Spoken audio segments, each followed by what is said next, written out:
Hey, folks, for those of you joining, we're going to get started just a few minutes after the hour. So hang tight for about 10, 12 minutes.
We should really have a some kind of a slide I can share for the beginning of these, so I don't have to keep saying we're going to get started a few minutes after the top of the hour.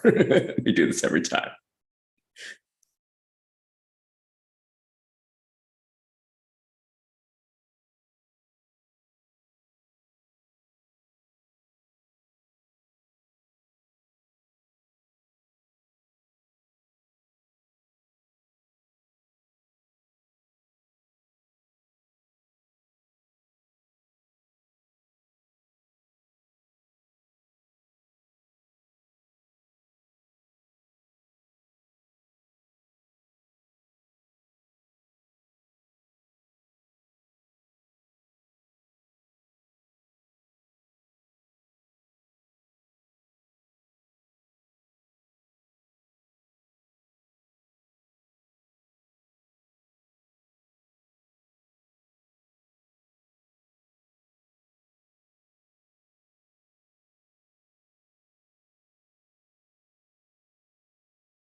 Hey, folks, if you're just joining, we're going to get started just a couple of minutes after the hour. So hang tight for about 7 minutes.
Hey, folks, we're going to get started in about 3 minutes.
Hey, folks, if you're just joining, we're going to get started in just a couple of minutes here.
All righty, let's do this. How's it going, Andy? Oh, well, I was fine until you came up with that badass background and didn't share it with me. What the hell? Hey, man, I think you have one too. You can change it to whatever you want. No, that's all. That's all I'm going to be doing now for the next hour. Cool. Thanks for joining, everybody. Andy and I are always excited to do these Ask Us Anythings. They're a lot of fun. So for those of you who have never done this before, this is where Andy and I give a couple of updates, and then we jump straight into Q&A. So if you're joining from Zoom, Facebook, YouTube, or LinkedIn, you can feel free to just post in the comments section. They all get fed into this cool software we have, so we see all of them in one place. And we will be happy to answer your questions. We're probably going to save most of them for the very end. Well, not the very end, because we don't have that many updates, but for when we start Q&A. And but you're welcome to start putting the questions in now. Anyway, Andy, you want to get us started? Yeah, hey everybody. So I got a couple topics interesting to talk about today. One of them is, for folks that haven't heard, we have brought back a program that was one of my favorite things in the world called the Community Driven Development Track. This is basically where we will open up, where we'll call for open submissions basically on our Facebook group. Lasts about 24 hours to make sure that we can encompass everybody from every time zone. And I basically pull an all-nighter where I'm in there with y'all, and we will discuss your favorite quality of life features. Now, this isn't, let's go add this new big module. This is just something small that would drastically improve your ability to do whatever it is that you want to be doing. We grab two of our favorites from that, and then we send them off to engineering so long as they confirm that they're within scope. moves into the development phase, and then we release them. Could be a couple weeks, a month or two after the fact. We're going to run these continuously every 1 or 2 months. And then, yeah, it's just going to go on indefinitely. This is a program that we love. It's great because it lets us work directly with you on your favorite features. And I wanted to announce the 2 winners. We just ran our first one like a week ago, and we just picked winners. I will say Chris Baker, he had the one that was the absolute favorite by far, but unfortunately it got kicked for scope. So we're trying to figure out how we can do this, but it's basically the ability to add date and time entries to ticket comments at the time you're going to add the comment. So right now you can just say, hey, I was there for an hour, you put in 60 minutes. This would actually let you say, I was on site from this time to this time, even if you came back to the office to fill in that time after the fact. Ran into some hiccups with that one, so we're looking at how we can do that. So the 2 that did win, John Koslow wanted to add the contact name to internal ticket notifications. So when we had those coming in from the Syncro system, you knew who the customer was. But if the customer is large enough, the person who opened the ticket could really determine if you need to respond right away or not. So that was a great idea. In fact, we're adding that to several notifications where it wasn't included. So John, that was a great one. We'll be happy to add that one. That's being worked right now. And then Brad Otto, who actually, I think he won at least once or twice. I know Brad's got some Syncro mugs from winning the last time, but he wanted to attach a worksheet to a ticket as part of a ticket automation. So for folks that don't know, we have this really cool feature in Syncro called ticket worksheets. You can attach it to any ticket, and it's like a very customizable form that allows you to check things off, look at how much status of it is complete, add custom fields to it. It's basically a way of, if you're onboarding a new customer as an example, all the things that you'd want your tech to do so you're not going to forget what it is in the process. And you can make that required before you resolve the ticket. This is basically saying, hey, this ticket met this criteria. I want to automatically add the worksheet to the ticket so the technician doesn't forget to do it themselves. Love, love, love that one. Everybody was behind that. So that's the next one that we're doing as well. So congratulations to John and Brad. We will announce, give everybody a couple days notice before we do the next one. And like I said, I think we're going to do it in probably a week and a half, 2 weeks, something to that extent.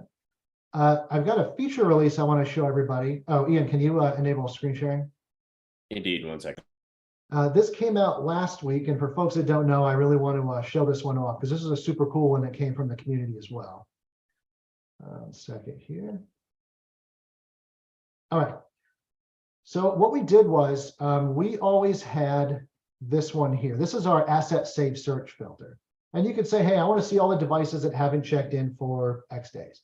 We didn't have the inverse of it. And somebody was like, hey, I'd really like the inverse of it. So we did that. So now basically this would filter out any devices that haven't checked in for X amount of days, in this case, 30. What this effectively does is it says, show me a list of only endpoints that I determine to be active.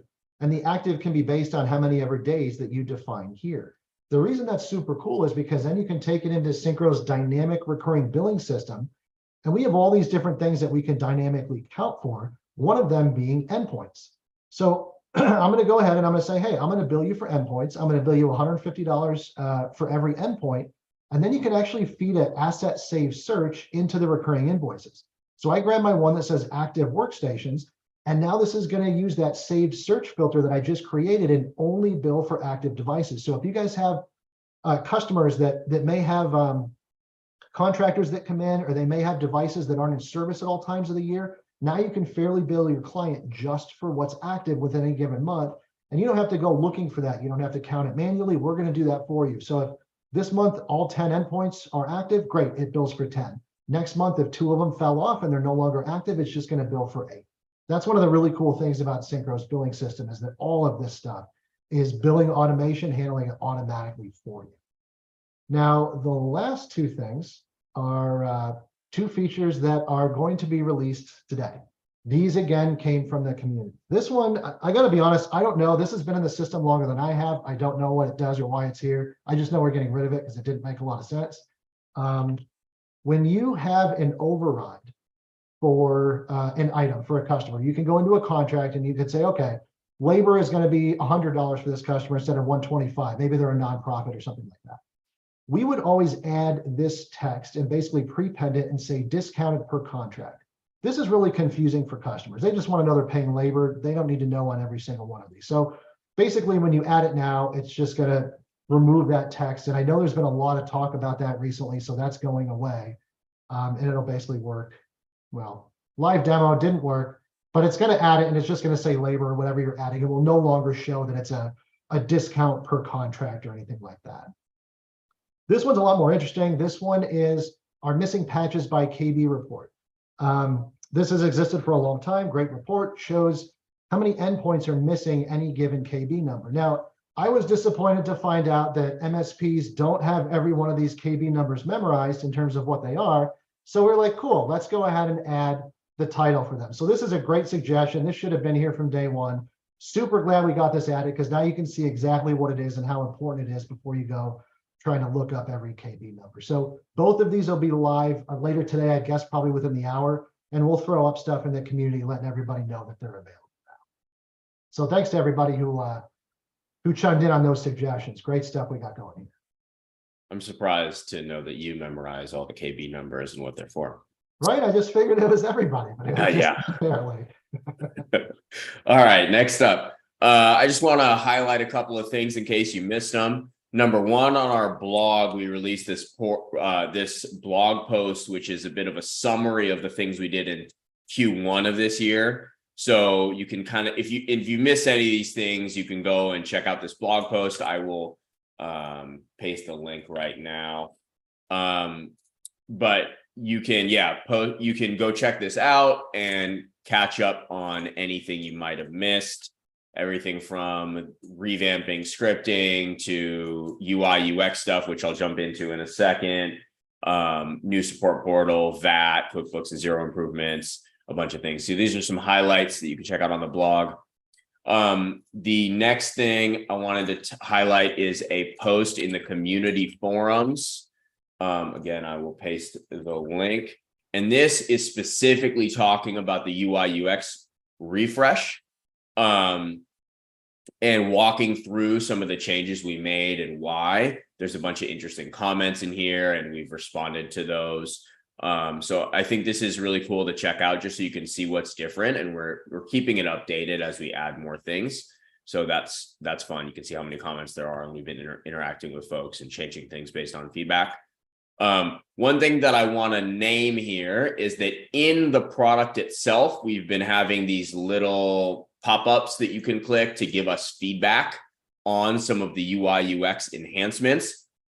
We read every single one of the feedback submissions. And so we've gotten a ton of feedback on the UI UX changes, and we really appreciated it if you gave us feedback. I want to just highlight that some of the feedback is very conflicting. So not everyone agrees on what they like or dislike. We'll see one that says, I love this change, and another one that says, I hate this change right after that. So my request is, if you're going to give feedback on the UI UX stuff, or feedback in general on anything we do, please try to be very specific. What do you love about it? Or what do you want us to improve? And the more specific you can be, the better we can improve the features and add more things so that everybody loves it. Okay, that is my request. Next thing, release notes. So in May, we put out these release notes again in the community forums. I will put the link in the chat. So this again goes through some of the recent things we released, some of what's new. And he talked about this one, for example, but we added some things to search all the things, ability to see policies by created and updated in the table columns, and then some fixes that went out. So you can always check out the release notes to see what's happened recently. Okay, a couple other things that I would just want to go over. One, we're excited to announce that we're currently going through the process of getting SOC 2 compliance certification.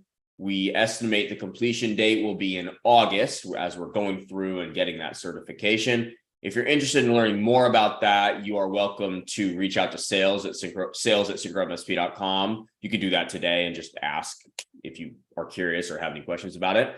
But we will, of course, have more information about the SOC 2 compliance once we complete that certification again, with an estimated completion in August. So excited about that. And that's always fun. Okay. A couple other things. I have some personal pet projects that I am working on, and I need some folks who want to test those things. One of those things is a full database exports integration to things like AWS Redshift and a SQL database, Postgres or MySQL, if you want to export all your Syncro data to a database, and then you can do whatever you want with it or just keep it as a backup. I'm working on a little pet project, proof of concept thing for that. If somebody wants to test that, please email me at ian@syncromsp.com. Also working on an Azure AD integration. So if anybody would like to test that, please let me know. Again, just email me, ian@syncromsp.com. Okay, last thing, and then we will jump to Q&A. I am looking to interview folks who have grown their MSP while on Syncro. We've done some of these interviews in the past. I will paste some of the links to some of those past interviews. I've done these on live Zoom webinars, just like this one, where we interview folks, and other MSPs like you can join and ask questions. And the idea here is to interview folks who are a little bit farther ahead in their MSP journey, and then for the rest of the community to be able to learn from them.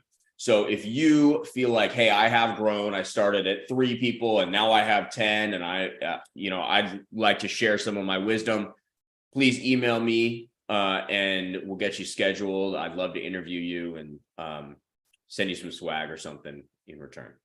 So let me know. Okay.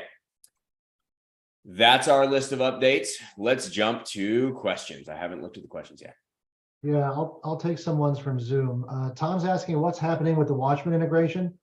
Tom, basically, when we bought Watchman, for folks that don't know, we acquired Watchman Monitoring, which is a Mac, basically a passive Mac monitoring agent. Doesn't take actions, but monitors a lot of stuff quite well. We were looking at ways that we could potentially integrate that into Syncro. So that's no longer the case. So as far as Watchman goes, that will remain a product that's standalone. You can purchase it as a standalone product today. That's not something that we have plans to integrate directly into Syncro. Same Tom is saying he's got a problem with scheduled reports. Tom, I would go through support. I'm assuming you have already, so I can take a look at that. I'm not seeing a lot of problems around that one specifically. So yeah, if you've got a ticket, just let me know if you're not hearing a follow-up on that or what the status is. But yeah, that would go through support. Richard is saying, I'd love to see some improvements to invoicing. My customers would like to see products and services grouped together either in a BOM format, he's talking bill of materials, or group format so that pass through. Okay, so basically he wants service type stuff to be grouped and subtotaled on an invoice. And I assume folks would be interested in doing this on an estimate as well. And then bill of materials type stuff grouped and subtotaled separately on the invoice. I've seen this one, Richard, come up several times. There's no plans to do that now. I think ticketing is going to be taking the bulk of the focus going forward in terms of improvements. And I have a feeling that invoicing is going to be directly behind that. And this is absolutely something I'd love to see if we could tackle at that time. Because I totally understand what you're asking for. I totally get the benefit. That's a good suggestion. Hey, Andy, just a thought on that just occurred to me. What if there was a visual version of this? Like, I've always run into issues with not like logical issues with bundles, right? Yeah. Recurring invoices and calculating the quantities and that being complicated. But what if it was just a visual thing on the recurring invoice template where you could put things in a category? And so it's like a visual bundle, but from a calculation perspective, there's no difference. That's a pretty cool idea. Yeah. We have to go. Now we have something to chat about after this, I think. Yeah. I forget who submitted that question, but let me know if visually we just changed it so that you can put things in like buckets or categories or something, if that would solve it. Yeah. So basically the idea would be it affects nothing in terms of what's being like accounted for in invoices or inventory, anything like that. But the customer would be able to see how you're trying to break it down. David's asking, in the ticket list, is it possible to list the name of the asset? This would be great in seeing patterns of tickets that are automatically generated by alerts. So for example, if we have 10 RAM alerts, we'd be able to see if they all pertain to the same machine. David, right now there's not. Can you let me know a little more specifically? Because I'm wondering, like, when you open those tickets from automated remediation, meaning when an alert flows into automated remediation and you create the ticket, are you flagging those with a specific priority or a way so you know that they're not like clogging up your core ticket list or your core priorities, that they fall behind that, like something you want to check on, but it doesn't have to get checked on this second? Let me know what your flow is there. I'm just curious how you're handling that. And just to clarify, is David asking basically to add a table column just for asset name? Yeah. Okay. I mean, we'd have to account for it if it had a bunch of assets on it though, since you can have more than one. Right. But yeah. Yeah, I think that's interesting. Gregor's asking, is there any possibility to connect to the client's computer when ask user is checked in the policy? Oh, okay. So yeah, there's a thing in Splashtop that we don't support today.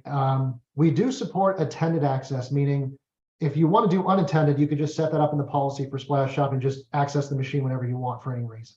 You can also set up attended access, which when you try to access it, it'll pop up a prompt on the end user's machine and say, hey, so-and-so is trying to connect to your machine. Is that cool? If they press yes, you can connect. There's a third scenario that Syncro doesn't support, and I'll raise this again because I think this is a great idea, where if you try to connect and you need permission and the end user isn't there, like at night, and no one answers it, after X amount of minutes or seconds or whatever the setting is, it'll still let you connect if that prompt isn't answered. So that's one that we're going to look at because I think that's a really good suggestion. I know it really screws people up when you basically need it on in the day when they're there and you need it off at night when they're not. But the alternative is, for right now at least, you can just change the policy to move to unattended if you had to at night and switch it back. But I get that's obviously not super clean. I got one here. Take Brendan's one there. Yeah. So Brendan's asking if we're working on anything like AI.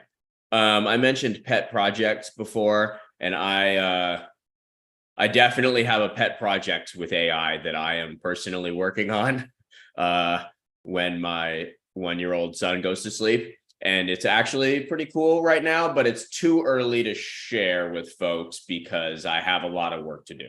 But yes, I am working on that, and early indications are that it's pretty cool, but we'll see. I don't want to promise. I know how excited Ian gets because he sends me random messages like, "Oh, you want to see some really cool stuff?" And I'll hop in and he's showing it to me. It's pretty cool. We'll see. This stuff is quite experimental, so yeah, for sure. Oh, let's see. Zane is asking what's going on with the double email issue. Okay, Zane, I'm gonna give a little personal note here. This is an issue that stemmed from a rich text rollout that hasn't gone particularly well. There are issues that it introduced that have been basically are proving very difficult to resolve. We are still treating it with a very high priority. I understand we've been saying that for long enough now where it probably doesn't mean anything. So all I can say is we're still working on it. We are trying very hard to resolve it. And we're just doing our best. I don't have a good answer for you. I'm not trying to make an excuse, and I don't do those kinds of things. Is there anything you want to add there, Ian, outside of that? Nope. Okay, but we are working on it, I promise you. Yeah, so David's saying merge multiple tickets without clicking into the ticket. Check tickets in the ticket list and click merge. I think, David, you're asking about merging multiple tickets together beyond just two. The good news is this came up in our community-driven development track open submissions a week ago. Love this. It got kicked for scope, but it doesn't mean that we're not going to do it. So this is definitely one that's high on my list. It's high on the global list now. And again, it would basically unlock the ability to allow you to merge a whole bunch of tickets together. Use case would be, I have an office that doesn't follow the rules because they're supposed to flow tickets through a single entity. Their internet goes down, and now 15 people opened a ticket with me about the same thing, and I want to basically merge all of them together. So yes, love that idea. That's something that we are definitely looking at. Totally get the value there. let's see. Douglas is asking something about bundles. Ad hoc or bundled inventory items only display the top of estimates and invoices. It'd be nice to move it around in the estimate or invoices as they don't combine for quantities. Yeah, bundles is more of a break fix thing. So I know we added some stuff there. We didn't go full blast. That's one I definitely like to get more feedback from folks. In fact, raise this one at the next community driven development track open submissions, because I would love for other folks to chime in and let us know what they're looking for there as well. Because I do think there's improvements there. I just want to make sure if we improve stuff, it's benefiting everybody and not just a specific use case. But I do think there's some things that we could probably improve there for sure.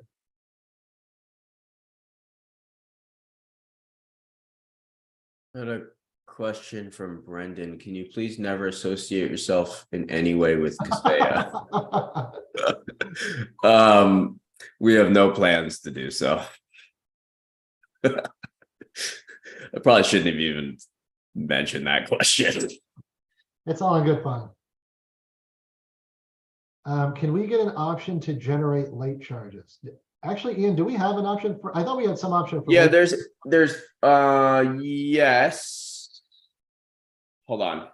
Let's move on to another one and I'll come back to that. Derek's saying, hey, we would like to see simple navigation back to the asset and or client. For example, when I'm in an asset, when we click through to another page in the asset navigation bar, such as scripts or Windows patches, without needing to click the browser back button. A navigation button back to the root asset or the client would be good on each page. Derek, do me a favor. My email is andy@syncromsp.com. Can you grab a couple of screenshots and show me your flow? Because I think I understand what you're talking about, but I'm not positive there's not another way to do what you're asking. So send that to me and I'll go back and forth with you offline and I'll try to better understand what you're asking. I do think flows in the app in general, there's a lot of room for improvement. In fact, I know there's one I just saw, just little dumb things, like for instance, right now, if you want to work ticket automations, you have to go to the admin settings. Well, my mind's like, hey, go to the ticket tab and then do ticket automation. So we're starting to like add logical flows for things like that. So I think this probably falls right within that. All right, I got some. Okay, first of all, I got a question here. What's this? How can I track the progress on rich text? So there is a link here which I will post, where you can find anytime we release. We're continually fixing all the things that are found with rich text. We've gone through almost all of them at this point. You can find the current status of any known issues at that link.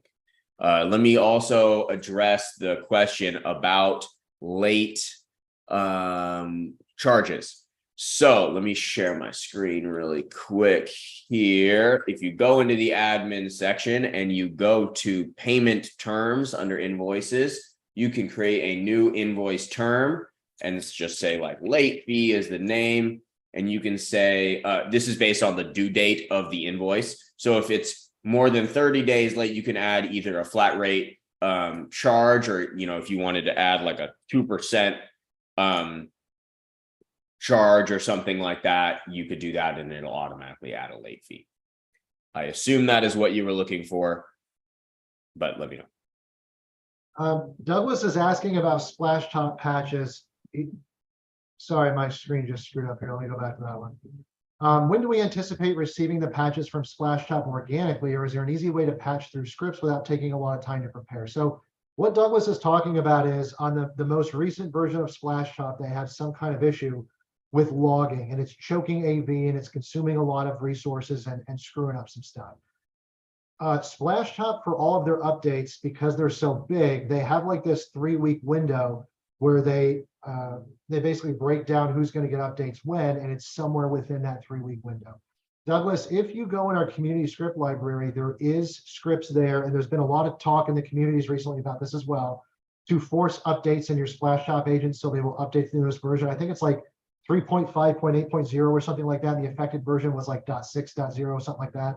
And you can update them manually. So yeah, check out the community script library and then check out folks in the community. Jimmy specifically, he's all over this one. So he's been helping out folks. So if you see him, usually what he says on Splashtop goes. He knows a lot there. Tom has a sharp eye and noticed that I have LastPass in my browser. I will tell you, I have mostly moved to Keeper. So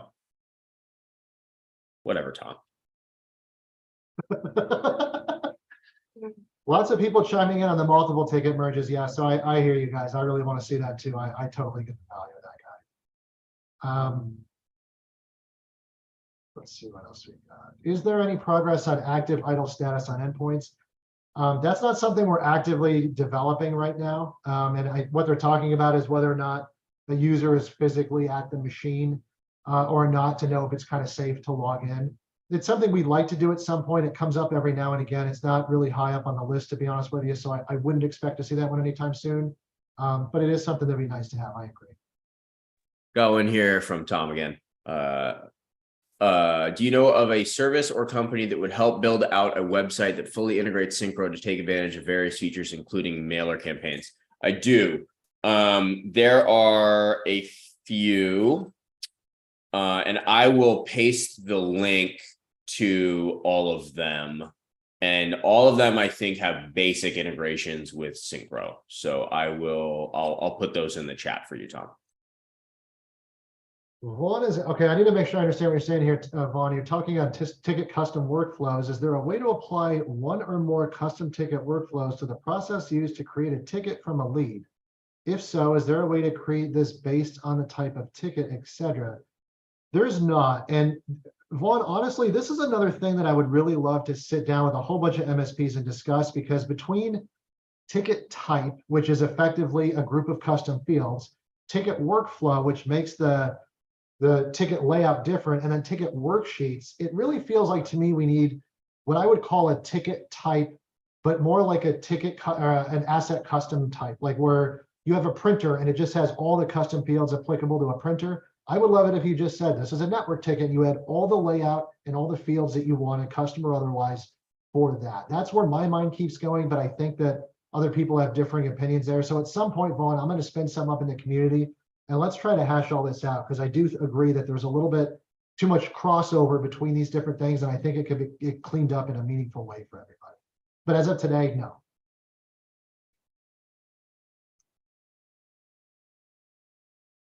Okay, back on the late charges.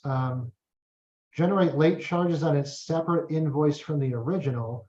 Will often be asked to resend one, and it will have incurred a late fee as a line item, so the invoice won't match the original. I don't know if that's a great accounting practice per se. Normally, you would want to attach it to that. I mean, if you wanted to put it on a new invoice, then there definitely is no way to do that. But you would just, I mean, you could have a product, or however you map it to QBO or Xero, whatever you're using, for late fees, and then just calculate the late fee and add it. There won't be a way to automatically do that on a new invoice, that's for sure. Aaron's asking, is there any chance of getting a customer filter on the tickets page? I'd love to quickly look at tickets by customer, either opened or closed. There is a search on the page for customer right now that will do that. And then also, neat trick.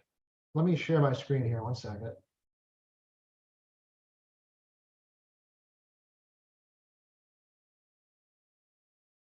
If you're searching for somebody in the search box up top, we have all these little icons over here, which will actually do exactly what you want. So here, if I click this, I don't know which one it is. Sorry. This is going to be all the customer tickets. That'll be all their invoices. This is all their estimates. And we also have all their endpoints. This will be like a quick list to this. So if I click this, it's going to dump me right into a view with all of my tickets specific to that customer. So we do definitely have a quick way to get to that. That's there today. You can also just type the customer's name in the search bar that's on the tickets page, and it'll also do that. Yep. Aaron's asking, is there any chance we'll be able to click into fields on the exec summary report in the future, like click into the hours spent to see which tickets, or click into the count of programs on the software report to see devices included? Aaron, probably not. I think getting those into other elements of the platform, or potentially into the internal report builder maybe. But the exec summary is really designed to be that, a summary specific to your customer specifically. But I do think there's some things along those lines you're talking about that could be improved in reporting, particularly with the software inventory report, where you can't click in and see what endpoints have this software that you do want or don't want.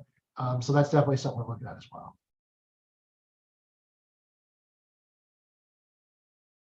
Aaron's asking, is there any chance of a ticket dashboard revamp? I'd love to see the subject or topic or a type of card instead of just the customer name. That one's not, okay, so I think you're talking about the ticket dashboard that you would basically throw up on a screen in your office for everybody to work critical stuff. That one is not necessarily something we're looking at right now, though there are other things that I know are being looked at for dashboards that you would use just on your own machine, not like a public one. So there is improvements coming, but not to the public one, if that's what you're talking about. David's asking if search all the things can search inside ticket notes. So the team is and has looked at that. Just to name the complexity there are millions and millions of tickets in the system, and the database query to search through every single ticket body is actually quite intensive. So if we do have that, it might not be in search all the things. It might be slightly different. The issue is not that we don't want to do it, it's that it's actually quite a complicated search in terms of the performance. So we understand the use case for what you want to solve. I don't know if it'll be in the search all the things bar. That being said, I have a proof of concept for Power BI, a Power BI official template, which does have the ability to search through ticket body comments. Yeah. Yeah, Aaron's confirming that he's talking about the KPI dashboard. So yeah, then Aaron, that definitely is something that's being looked at. Dashboards all around, not just for tickets as well. Jimmy's saying, I brought this up a handful of times, but those customer quick icons need to be everywhere to improve the flow of various pages. So many keystrokes wasted typing something that's already on the screen, as Ian just mentioned. Yeah, I agree.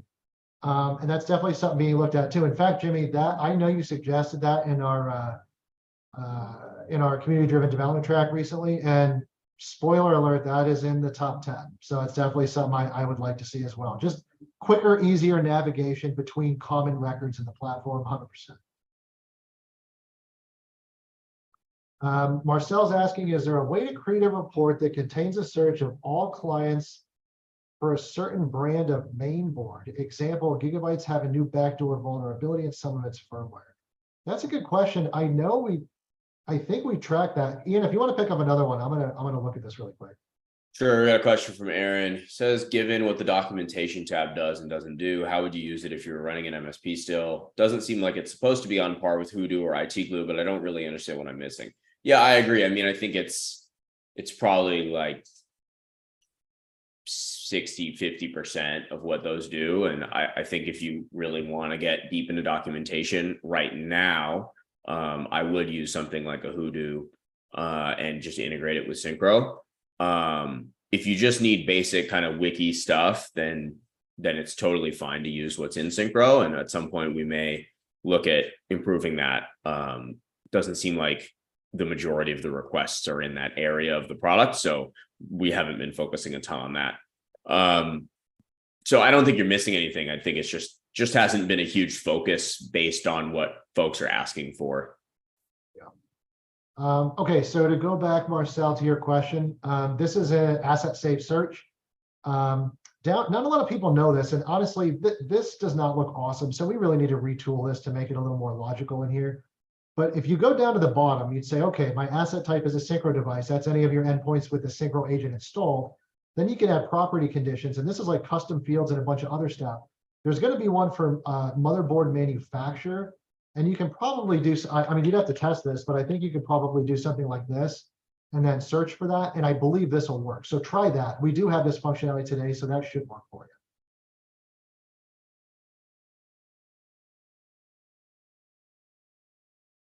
Vaughn's asking, on the ticket screen page, can the text search box be fuzzy enabled? So if we start typing a customer and Syncro gives us an option, like the search all the things bar. Currently, if you want to filter by customer, like the earlier question, you have to know the exact customer name. Yeah, that's a really good point too. Look, and one of the things that we're really trying to improve right now, and you're seeing some of the UI elements change as we move forward, is certain search boxes or certain controls in certain areas don't behave like other controls. That definitely needs to get cleaned up. That is getting cleaned up. So yeah, I think that's a great suggestion. We probably have to break out where you're not having like a global search box in the ticket tab for everything, and you'd have one for customers so we can do that specifically. But yeah, that's a great suggestion. I think we need to do that as well. Question here from Martin: was the Hoodoo integration done by you guys or Hoodoo? It was done by Hoodoo.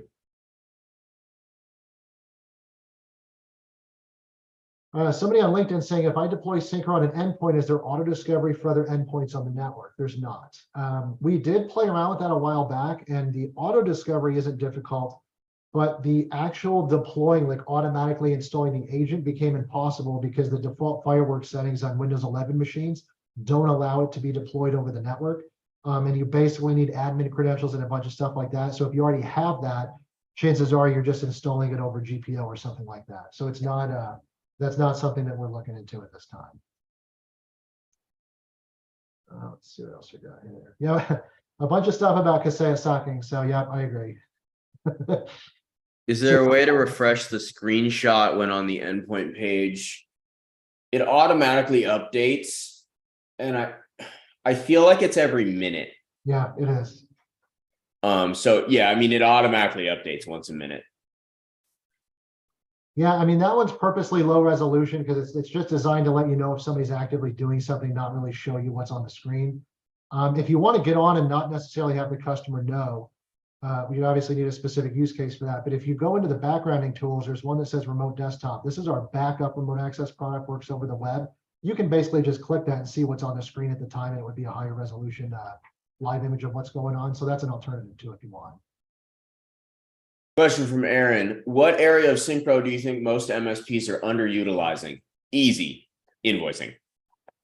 The recurring invoicing stuff we see underutilized a lot. I think people don't realize how you can automatically update line item counts and things like that. Andy showed an example earlier today of pulling through an asset safe search, for example. You could bill automatically based through that on what's installed on the machine, et cetera. There's a lot of cool things you can do with that. So I would definitely say the recurring invoice automatic counting. Andy, you got any others? Yeah, I would totally second that. Like, there's a lot of stuff that you can bill for just because of the way it works. Like, a lot of people are like, hey, I have SentinelOne, you don't have an integration, so I can't bill dynamically. That's not true.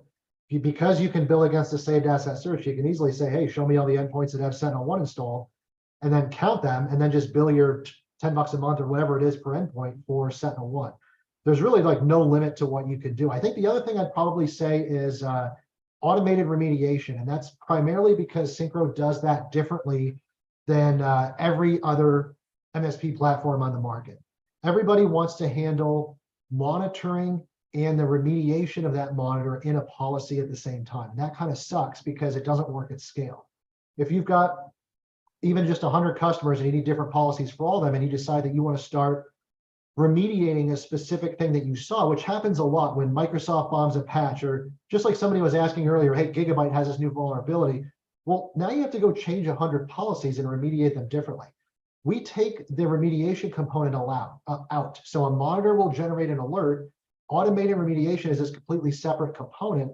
Will monitor your alerts and only take action when you want to. So it's super easy to spin up a new remediation because you don't have to screw with the policies whatsoever. And that's absolutely underutilized, because I can always tell when someone's using it, because I actually get excited myself when they're telling me about all the cool stuff they're doing in Syncro, and it's because they've learned to use the power of automated remediation. It's pretty powerful stuff.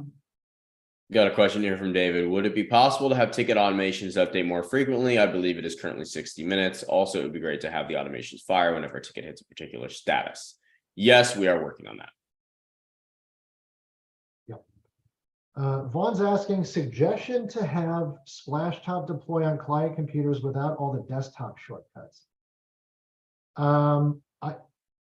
I don't think, if you deploy our version of it, Splashtop RMM, it shouldn't be deploying any shortcuts. Those should be getting removed. If they're not, definitely run into our support team. If you're talking about like you brought your own Splashtop business, we just deploy that installer. So whatever's defined in the installer would happen. So you would, if you're scripting that deploy as an example, you just want to add to remove those as part of that. But if you're talking about ours, definitely open a ticket with support if you're seeing that. That shouldn't be happening.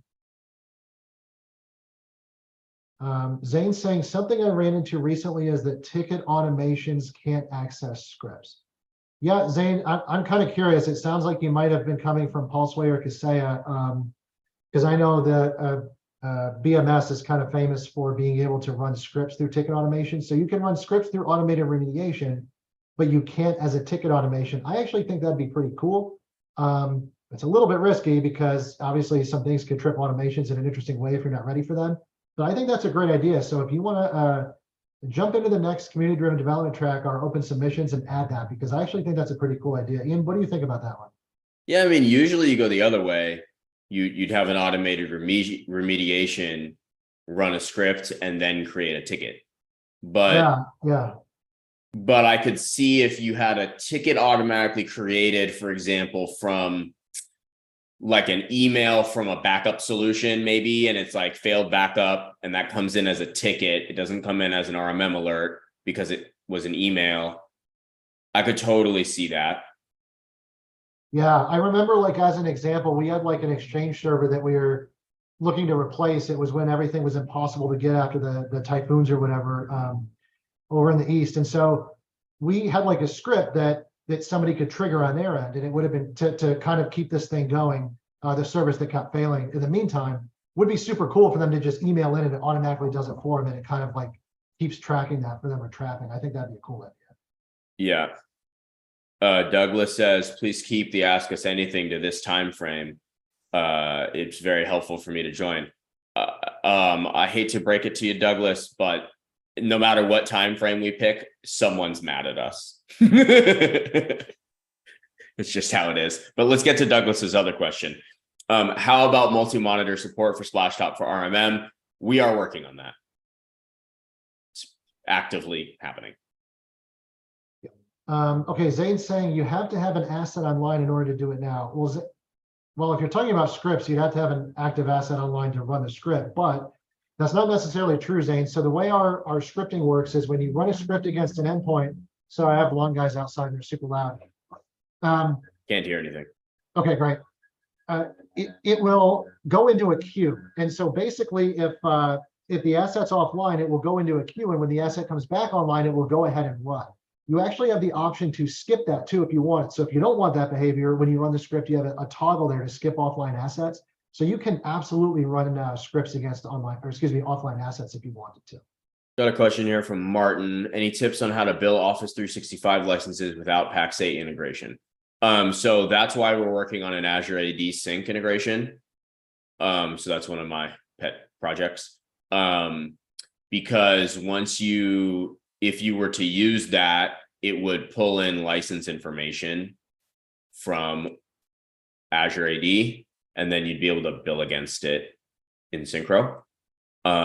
So if you're interested in testing that, I'll have that probably in a testable format soon, like in the next 3 weeks-ish. So shoot me an email. Marcel is saying, I'd love to see some sort of tutorial about linking Syncro and QuickBooks Online. Perhaps you have a consultant I could call on. Marcel, email me directly and I'll see what we can do there. We may have something, I'll have to look. So just email me, Andy@syncromsp.com. Got a question coming from LinkedIn. Back in the old days, I was able to get someone two remote sessions within Syncro. Is this still possible? I need some help within policies. If you're saying 2 remote access sessions at the same time, I think he's saying like he wants help. He wants a one-to-one session with us. He wants like an onboarding session. Oh, I see what you're saying. Got it. Yeah, email me and we could talk about that in more detail. Yeah. Is there any future plans for improving the mobile app? So Brendan, here's the deal with the mobile app. The mobile app now is okay. The mobile app could be a hell of a lot better, but our priority is on the PSA currently. So the mobile app is not currently a high priority. That's not to say we're not looking to improve it. We want to improve it down the road. I've got a lot of ideas there. I'm sure you have a lot of ideas too. So it is something that we're going to revisit at some point, but I don't want to give everybody false hope that it's something that's actively being worked right now. It's not. Our focus is definitely on the PSA right now. We are fully aware that it needs a lot of work. It's just like it's just about resources and prioritizing. And as Andy said, we're working on the PSA stuff. So we will get to it, but not right now.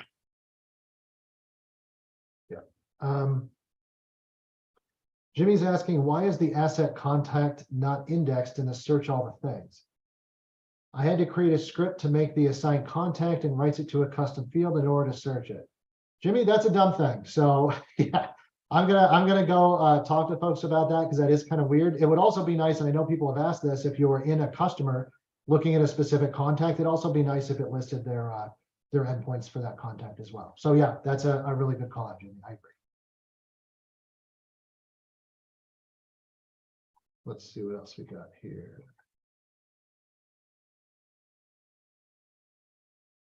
Rick is asking, under ticketing, under add view charges, ticket line items, can we have a percent markup field that will calculate the cost of the percent and come up with the price? And if you fill in the cost and the price, calculate the percent.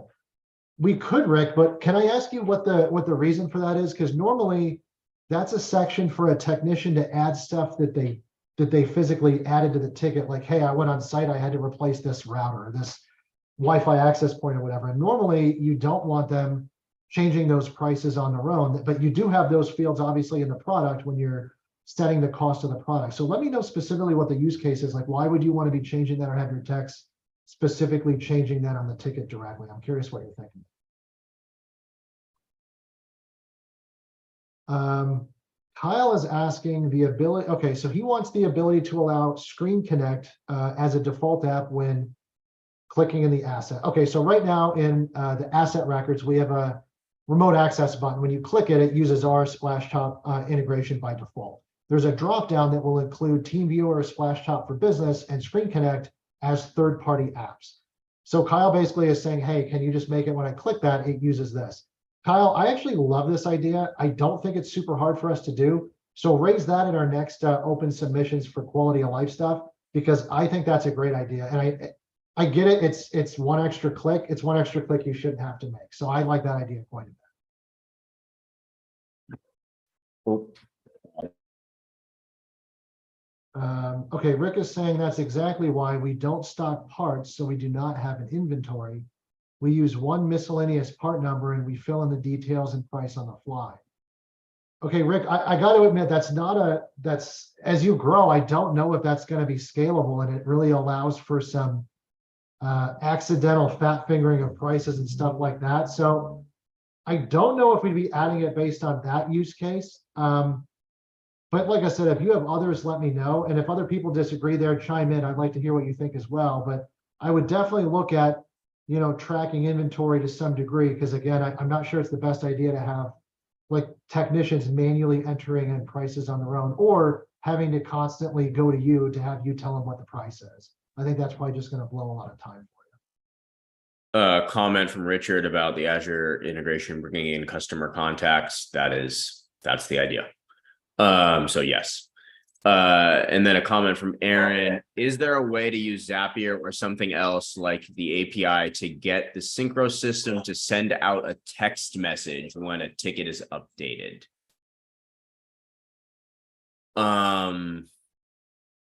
Interesting. The ticket comment type. I'd have to think about that. Let me think about that for 1 second. David's asking, currently he has tickets going into a knock status. The knock status is segregated from the rest of the tickets. I go into the knock status and move the necessary ones into the service board. Yeah, so look, ticket boards, service boards, whatever you call them, that's not something we have now. It's something I desperately want. I've wanted to see for a long time now. I know they're making some basic updates to ticketing to try and look at some of that stuff. I understand what you're going for. I don't think those are going to solve it. But just know that it is something that we're working on quite diligently, and that's probably number one on the list of things that we really need to deliver next on the PSA front. I totally get it. It's extremely difficult to run business, especially when you're integrating with a knock desk without having proper ticket boards or service boards. Completely agree. All right. So Aaron's question about getting it to send a text message. You want to get texted when a ticket is updated, or you want to text the user or the client when ticket is updated. Just, can you clarify for me? Well, he's writing that in. Aaron's saying if you start in a customer, I think he's talking about the customer record. Oh, Oh, sorry, go ahead. I want the customer to get an update. Okay, yes. So when in the API, you can post a ticket comment here. And you can say, you can basically choose if you want them to get an SMS. So you can totally do that if you post the comment via the API. The other thing is we have a Twilio integration, and that would definitely let you do that. Twilio has this crazy thing called Twilio Studio, and you can do all kinds of cool stuff. Yeah, and for folks that that are adept in Twilio, I messed around with that for some other stuff. I've seen people build entire like Twilio bots where you text in, it's like, hey, I see you have 4 tickets. What ticket would you like to see? I'd like to see this one. Okay, you want to add a comment. It's very cool. So that Twilio integration can do some pretty wicked stuff if you're looking to really get heavy into SMS. So Aaron was saying, yeah, if I'm on a customer record, scroll down to the assets section, click view all, and it works as I expect. But if you then search in the box at the top of the asset list, it's going to search across all customers. Is that a known issue or is it a bug? It's neither. It's kind of intended behavior. So Syncro searching is somewhat rudimentary in that you can search and get one group of results, and then you cannot search within that group of results. So you basically need to do one originating search with all of the filters that you want in there. So yeah, if you need, honestly, the best way to do it right now is just like Control F if you're on Windows, like a find mechanic in the browser, if you need to find something in a long list without having to search again. But overall, I think that's a good idea. Like it'd be great if you could search within existing results, like there was a toggle or a drop down or something, or you could just search, fresh again. I like that idea. Got a comment from Richard. When I splash top into a server running in Google Cloud, the screen is blank or black. I feel like that's probably, you probably should submit a ticket to Splashtop, but I highly doubt that has anything to do with Syncro itself. He's saying the screen is black when he's connecting? Yeah, it's blank. Basically. Yeah, so it's almost always the driver on the machine you're connecting to. Check the video driver. A lot of times people have like the hardware acceleration disabled or something like that. If you update the drivers, it's almost always going to resolve that issue, especially if you're only seeing it on like one specific endpoint out of a bunch. Yeah, you could try remoting in with Syncro Live and see if that works. But yeah, I don't think it's a Syncro specific issue. Yeah. Zach's saying, hey, we're new to Syncro. I don't see a way to set nested ticket issue types. Would love to have the nested types. Yeah, so what Zach's talking about is having like a core parent type and then subtypes underneath that. I've seen that used a ton, and I agree, Zach, we don't have that now. That'd be a great update to tickets to have basically subtypes. Same thing with priorities, having subtype priorities and how that's going to flow into service boards and things like that. I think that's something we'll definitely be looking at in the future, though. Brendan is asking, would it be possible to have create a new ticket open in a pop-up instead of navigating away to the create a ticket page? I mean, you can open it in a new tab. I don't know if a lot of people know this, but if you just, like if it's on Windows or I think Mac will do it too, if you middle click any link, it'll open in a new tab, so you're not going to lose your place. It's kind of funny. We looked at this before and we have like 50-50 split. Half the people are like, I want everything to open in the same window. And everybody else is like, I want everything to open in a new tab. So the most logical way to do it is to have everything open in the same window and allow you to middle click to pop it in a new tab. So that's what I'd recommend for that one. Jimmy has a comment for Richard. He says the video driver is disabled on headless. That may be the cause for Splashtop black screen. May need to load the virtual display driver. And he provided a link. So I'm just going to paste the link into the Zoom chat. Thank you, Jimmy. Appreciate that. I'm 99% sure Jimmy secretly works for a Splashtop somehow. I don't understand it, but that's all I know. Let's see what else. When we use the Splashtop integration, the mouse pointer is offset up and to the left. That's typically, David, that's typically going to be another driver issue on that machine. Or is this happening on, if it's every single one, every single machine you're connecting to, it's probably the video driver on your machine.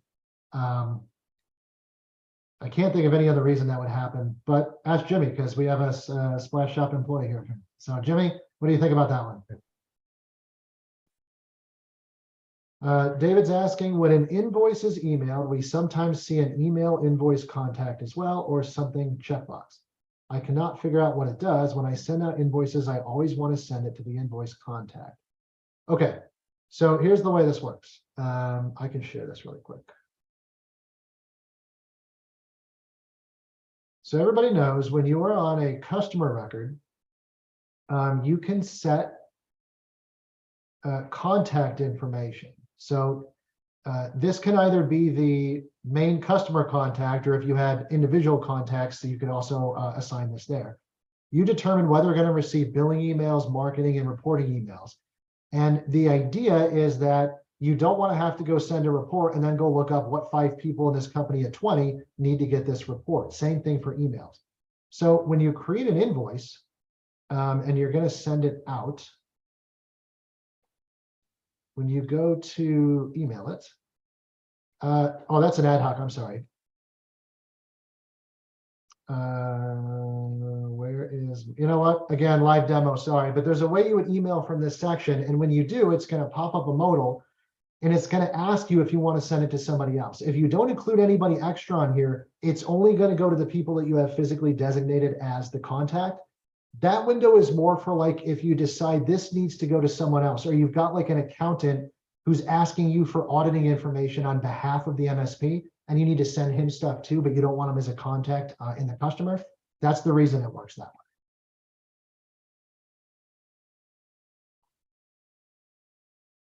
Let's see what else.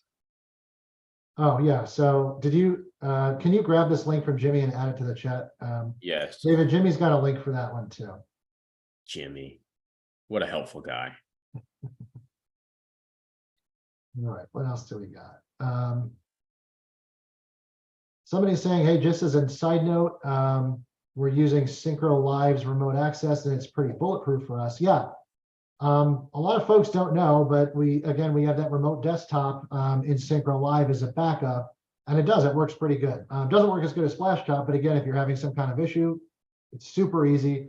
And especially if you don't want to install anything on a particular endpoint you're on, it just works over the web, which is super nice.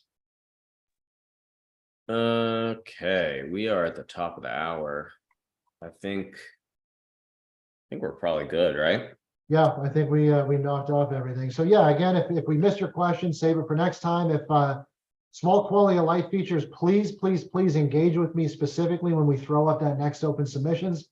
We'll let everybody know ahead of time. That was great time all around. I really like engaging with y'all, so we're looking forward to see what everybody comes up with next. Thanks for joining, everybody. These are always